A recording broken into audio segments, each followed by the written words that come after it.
বিশ্ববাজারে বাড়ছে বিভিন্ন শিল্প পণ্যের দাম। আন্তর্জাতিক বাজার বিশ্লেষণকারী মার্কিন গবেষণা প্রতিষ্ঠান দ্য ট্রেডিং ইকোনমিক্সের তথ্য, জানুয়ারির শুরু থেকেই ঊর্ধ্বগতি বিটুমিনের দামে। সোমবার পণ্যটির প্রতি মেট্রিক টনের দাম পড়ে $৩,১৭৪।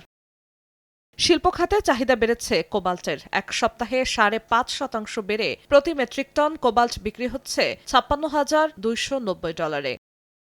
সরবরাহ সংকটের প্রভাব স্পষ্ট অ্যালুমিনিয়াম ও টিনের বাজারে। চীন উৎপাদন সীমিত রাখায় দাম বাড়ছে অ্যালুমিনিয়ামের। সপ্তাহ ব্যবধানে বেড়েছে ৪.১৩%।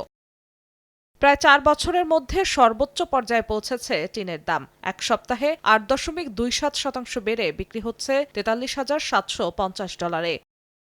সপ্তাহ ব্যবধানে ৩.৩৮% বেড়েছে নিকেলের দামও। পলিইথিলিনের দাম বেড়েছে ২.৫৩%।